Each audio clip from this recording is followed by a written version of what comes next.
দীর্ঘ ফ্যাসিবাদী বিরোধী সংগ্রামে যারা শহীদ হয়েছেন এবং সম্প্রতি জুলাই আগস্টের ফ্যাসিবাদী শাসকদের নির্মম ভয়াবহ দমন নীতির কারণে গণহত্যায় যারা শহীদ হয়েছেন তাদের প্রতি আমি শ্রদ্ধা জানাচ্ছি।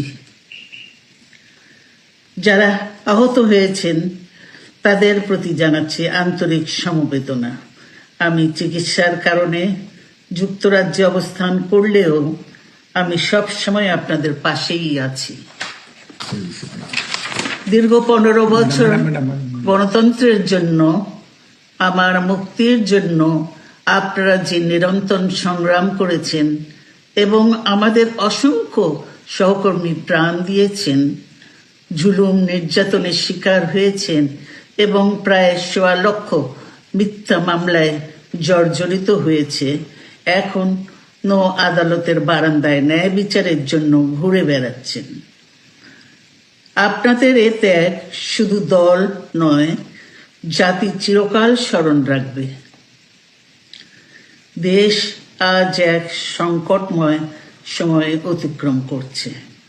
আপনাদের এবং ছাত্রদের সমন্বিত আন্দোলনের ফলে ফ্যাসিস্ট শাসকেরা বিদায় নিয়েছে। একটা অন্তর্বর্তীকালীন সরকার গঠিত হয়েছে। তাদের কাছে জনগণের প্রত্যাশা, রাষ্ট্র মেরামতের ন্যূনতম সংস্কার দ্রুত সম্পন্ন করে গণতান্ত্রিক ব্যবস্থায় ফিরে যাওয়ার জন্য সকলের কাছে গ্রহণযোগ্য একটি নির্বাচন অনুষ্ঠান সম্পন্ন করা। আমার অবর্তমানে দলের ভারপ্রাপ্ত চেয়ারম্যান, সিনিয়র নেতৃবৃন্দ এবং আপনাদের সকলকে সাথে সঙ্গে নিয়ে নিরন্তর কাজ করে দলকে সুসংহত করেছেন।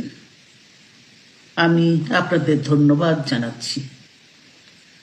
আমি বিশ্বাস করি আপনারা শহীদ প্রেসিডেন্ট জিয়াউর রহমানের আদর্শে আরো উজ্জীবিত হয়ে আগামী নির্বাচনে সাফল্যের জন্য ঐক্যবদ্ধভাবে কাজ করবেন। এমন কোনো কাজ করবেন না যাতে আপনাদের এত দিনকার সংগ্রাম, আত্মত্যাগ বিফলে যায়। আমাদের সব সময় শহীদ প্রেসিডেন্ট জিয়াউর রহমানের সেই উক্তি মনে রাখা দরকার, ব্যক্তির চেয়ে দল বড়, দলের চেয়ে দেশ। বাংলাদেশের সর্বস্তরের মানুষ, বিশেষ করে তরুণ সমাজ আজ এক ইতিবাচক গণতান্ত্রিক পরিবর্তনের জন্য উন্মুখ হয়ে আছে। ক্ষুদ্র ক্ষুদ্র সংকীর্ণতা ভুলে দেশ ও জাতির বৃহত্তর স্বার্থে আমাদের কাজ করতে হবে।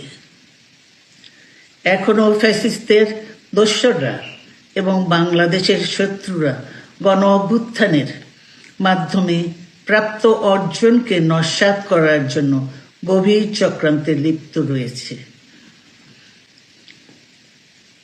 ইস্পাত কঠিন ঐক্যের মাধ্যমে জনগণকে সঙ্গে নিয়ে এবং চক্রান্তকে ব্যর্থ করে দিতে হবে। গণতান্ত্রিক বাংলাদেশ বিনির্মাণের জন্য আমাদের সকলকে একযোগে কাজ করতে হবে। আসুন আমরা আগামী দিনগুলোতে শহীদ জিয়াউর রহমানের স্বপ্নের আধুনিক, সমৃদ্ধ ও গণতান্ত্রিক বাংলাদেশ বিনির্মাণের জন্য আমাদের সর্বশক্তি নিয়োগ করি এবং এত ত্যাগের বিনিময়ে প্রাপ্ত এ অর্জনকে সুসংগত এবং ঐক্যকে আরো বেগবান করি। আমি যুক্তরাজ্য থেকে অসুস্থ অবস্থায় আপনাদের আহ্বান জানাতে চাই, আসুন জনগণকে সম্পৃক্ত করে বাংলাদেশ জাতীয়তাবাদী দলকে পূর্বের ন্যায় আন্দোলন, সংগ্রাম ও রাষ্ট্র পরিচালনায় নেতৃত্ব প্রদানে আরো ঐক্যবদ্ধ এবং সুসংগতভাবে গড়ে তুলি। আপনাদের মাধ্যমে ছাত্র, যুবক সহ দেশবাসীর কাছে আহ্বান রাখতে চাই, আসুন প্রতিহিংসা, প্রতিশোধ নয়, পারস্পরিক ভালোবাসা ও ভ্রাতৃত্বের মাধ্যমে আমরা সকলে মিলে আমাদের প্রিয় মাতৃভূমিকে, বাংলাদেশকে সত্যিকার অর্থে